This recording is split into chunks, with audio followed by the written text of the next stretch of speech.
Tahun berganti tahun, abad berganti abad, candi-candi ini masih tetap tegak berdiri.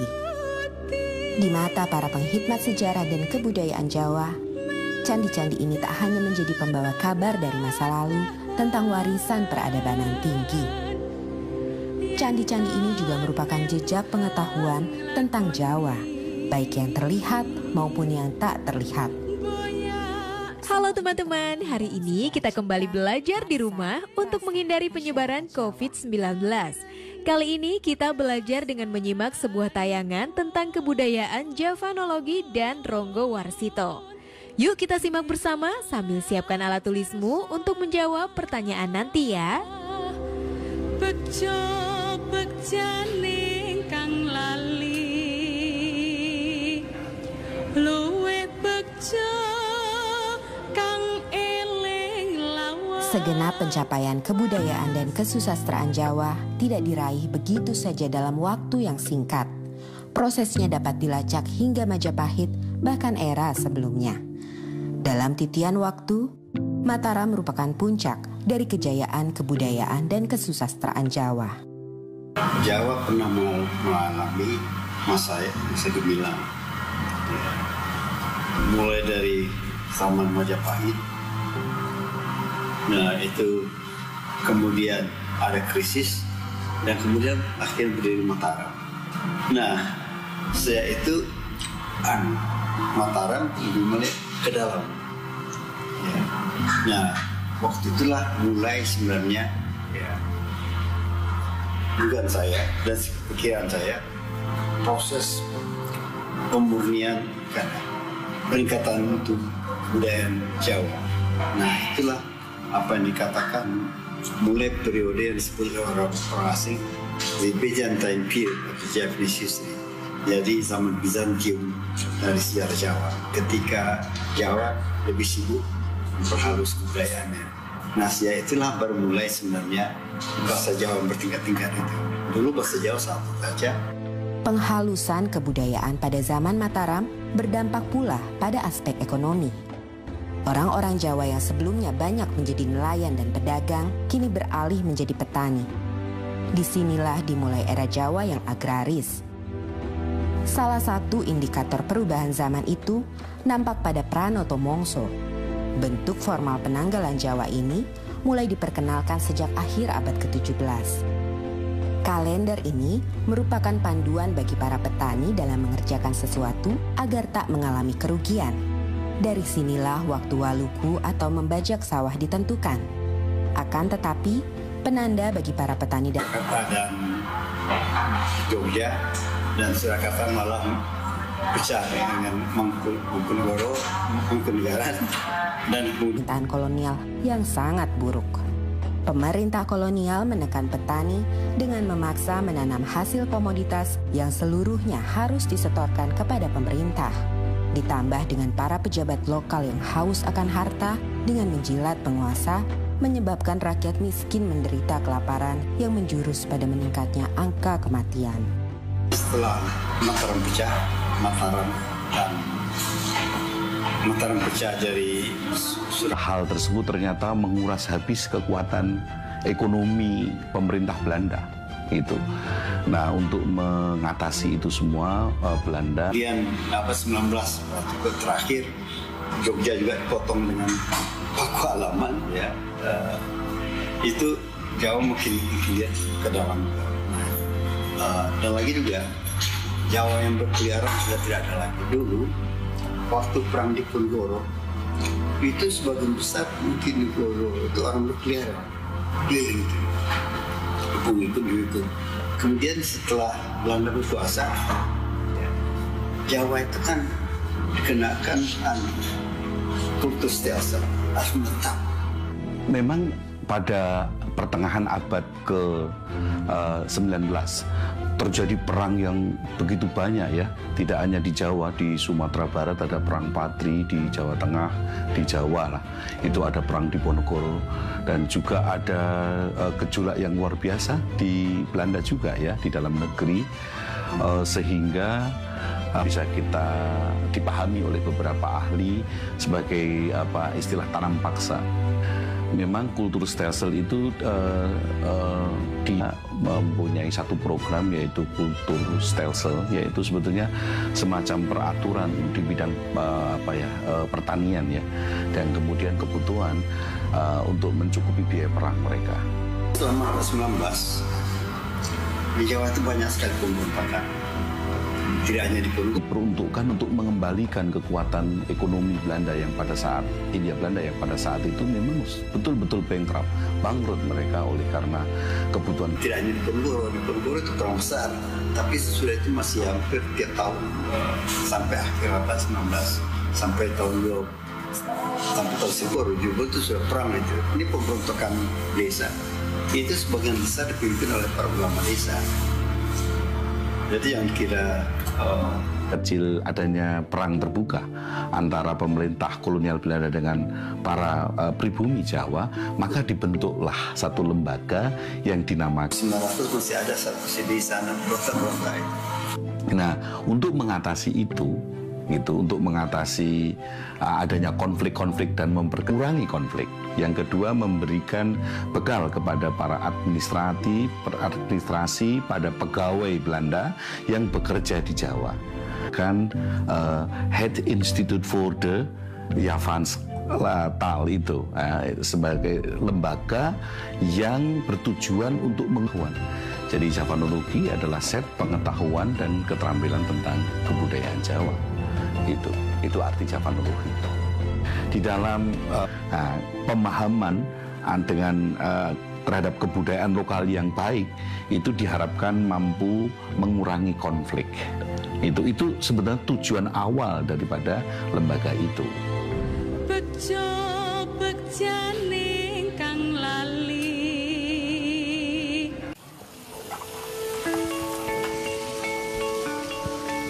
Perilaku hidup bersih dan sehat merupakan cara paling efektif untuk mencegah penularan virus corona. 1. Mari mencuci tangan menggunakan sabun selama 60 detik dengan air mengalir. 2. Tingkatkan daya tahan tubuh dengan istirahat cukup dan rajin berolahraga. 3. Konsumsi makanan bergizi seimbang yang dimasak sempurna dan minum air putih 8 gelas per hari. 4. Gunakanlah masker atau tutup mulut dengan lengan jika batuk atau bersin. 5. Jika ada gejala seperti demam dan sesak napas, segera kunjungi pelayanan kesehatan terdekat. Jadi, tetap tenang dan selalu waspada. Mari kita maksimalkan upaya pencegahan virus corona dengan menerapkan perilaku hidup bersih dan sehat.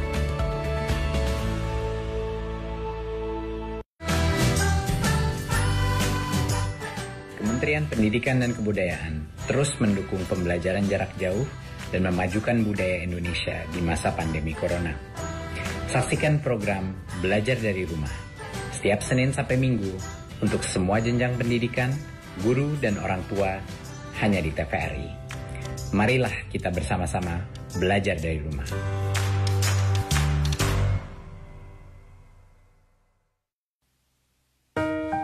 Kamu tahu nggak, hari ini KIP sudah turun.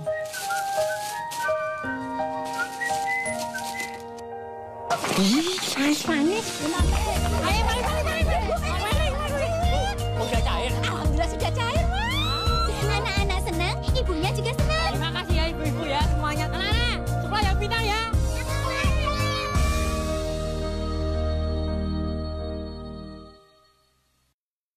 Ini bucket list, hal-hal yang mau saya lakuin sebelum kawin. Sebelum kawin? Lihat Krakatau, sunset di Labuan Bajo, berenang di Maldives. Mampus saya, kapan saya bisa gendong cucu saya?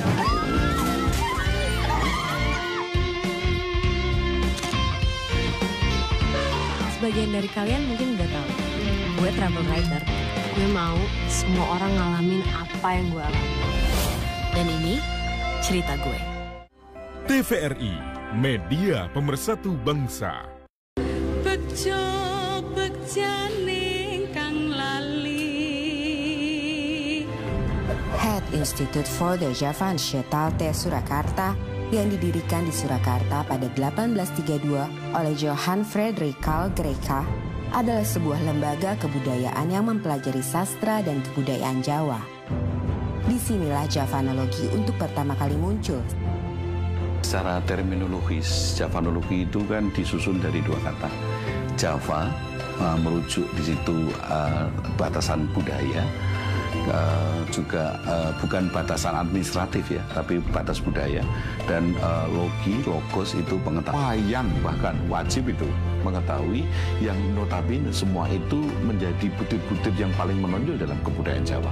Falsafah Jawa, dia harus tahu. Head Institute for the Yaman Style itu bidang-bidang yang dipelajari di sana adalah bidang sastra. Mempelajari bahasa, entah kaitannya dengan pemerintahan ataupun juga dengan nanti kaitannya dengan sastra, tapi mempelajari bahasa daerah kalah jajan itu sangat penting. Karena itulah pemerintah Belanda juga mendirikan semacam lembaga pendidikan bagi para pegawai untuk mempelajari bahasa. Nah itu kenapa dilakukan? Di antaranya adalah bahwa apabila bahasa itu dikuasai, otomatis nanti karya-karya sastra ataupun buah-buah pikiran yang ditulis oleh orang jajan itu diketahui, maka akan mudah untuk menguasai daerah jajahan. Di kala itu, seorang pujangga bernama Ronggo Warsito kerap menjadi rujukan para Javanolog karena pemahamannya dianggap mendalam terhadap kebudayaan dan ini meliputi 12 bidang ya. Ada bidang kesastraan, ada bidang pendidikan, ada bidang pengetahuan bahasa, ada bidang filsafat. Jadi ada 12 bidang. Nah, yang paling banyak itu kesastraan itu 24 judul. Ronggo Warsito adalah seorang tokoh. Ada bidang pedalangan, pengetahuan alam, bidang seni suara, babat. Nah, ramalan atau jonggo itu hanya 2, Jokolodang dan Jolbelio. Munculnya sastra Jawa baru jenis geguritan. Karena sebelumnya bisa dikatakan ada karya sastra itu hanya puisi dan prosa. Puisi adalah tembang, prosa adalah gancaran. Gancaran adalah prosa. Sedangkan yang kategorinya itu geguritan adalah puisi, tetapi bukan tembang, itu belum ada. Yakni di dalam Serat Jokolodang. Yang itu dikategorikan tembang bukan, tetapi dikategorikan prosa bukan. Dan secara kebetulan di dalam satu bait tulisan awal dari Serat Jokolodang itu juga ada sandiasmonya. Kalau dibaca dari atas ke bawah, suku kata yang pertama akan berbunyi Ronggo Warsito Boso Kadaton, sedangkan yang suku kata terakhir setiap baris bila dibaca dari atas ke bawah akan berbunyi Boso Kadaton Ronggo Warsito. Zaman dulu kan segalanya kan sensitif ya, apa-apa saja mungkin bisa dilaporkan ke Belanda, sehingga kan Belanda kan sangat berkuasa atas Sunan, dan Sunan mungkin juga agak pikir-pikir kalau ada warganya atau penggawa keraton itu yang menentang pada Belanda.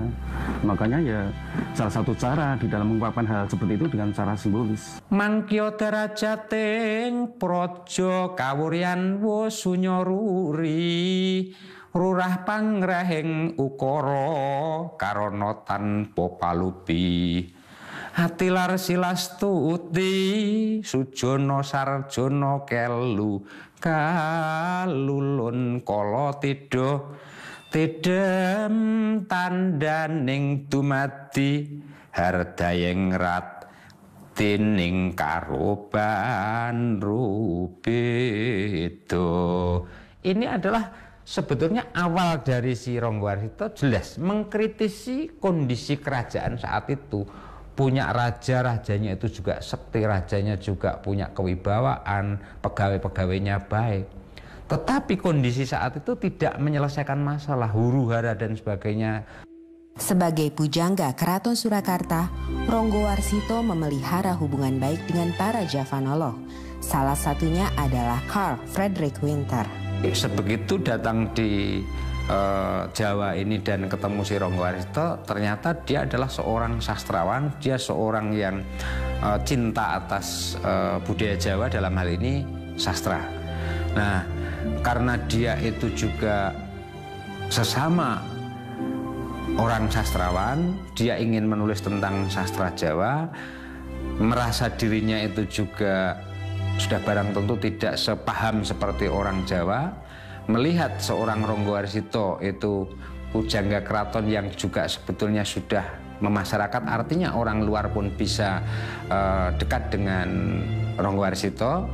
Dia berguru, berteman, lalu sebagai seorang sahabat yang sama-sama menggeluti tentang budaya Jawa, dalam hal ini adalah sastra Jawa. Kalau kita lihat kronologinya, sebetulnya hubungan mereka itu pasca Yavanologi itu sudah berpindah ke Delft dan kemudian ke Leiden ya.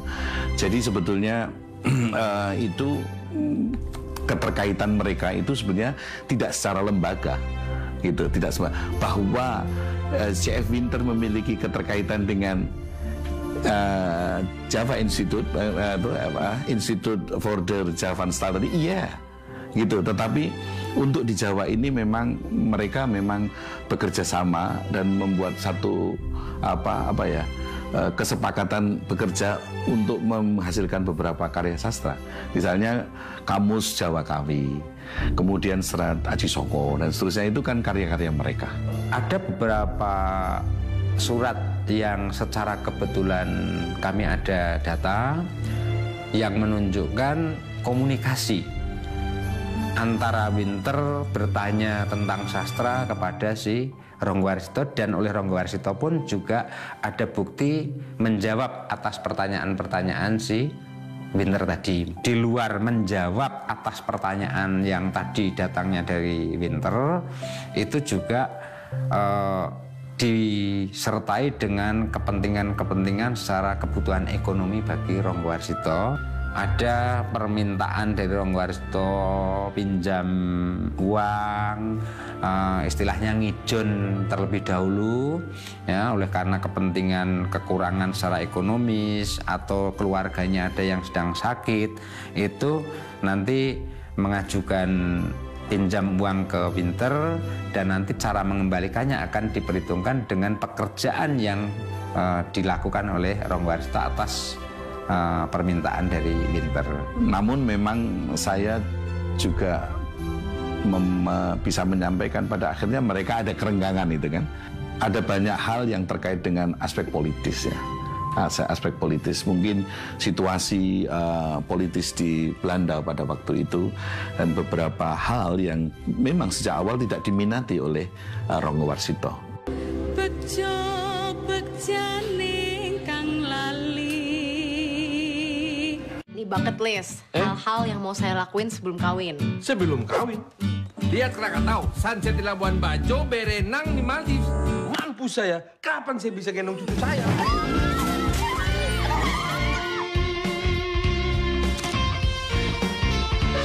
Sebagian dari kalian mungkin udah tahu, gue travel writer. Gue mau semua orang ngalamin apa yang gue alami. Dan ini cerita gue. Dipersembahkan oleh Rumah Belajar merupakan aplikasi yang luar biasa di saat pandemi COVID-19 sekarang ini. Pembelajaran online melalui Rumah Belajar bisa menjadi pilihan terbaik bagi anak-anak bangsa. Sahabat edukasi, dapat mengunduh aplikasi Rumah Belajar melalui Play Store, dan kalian juga bisa berkunjung ke web belajarkemendikbud.go.id. Banyak fitur yang bermanfaat yang bisa menemani sahabat edukasi dimanapun berada untuk belajar dan menggali ilmu pengetahuan. Selamat belajar dan tetap semangat. Rumah Belajar, belajar di mana saja, kapan saja, dan dengan siapa saja.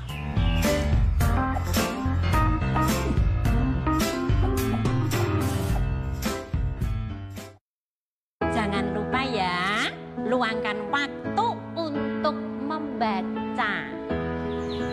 Nah, sudah membaca apa, Dek? Ini, Kak. Menanam.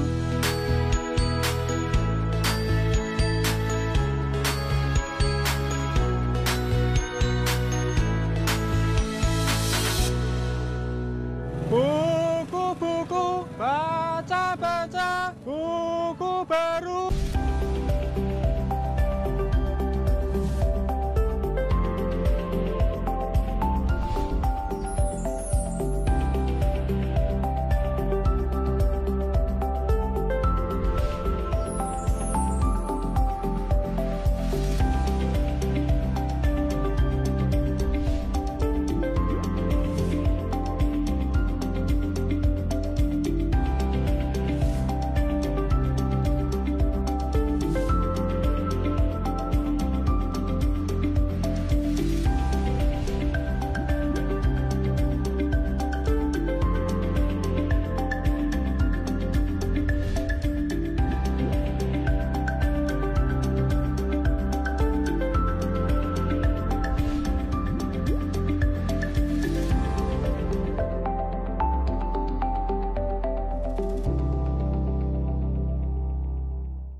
bejo begjane kang lali.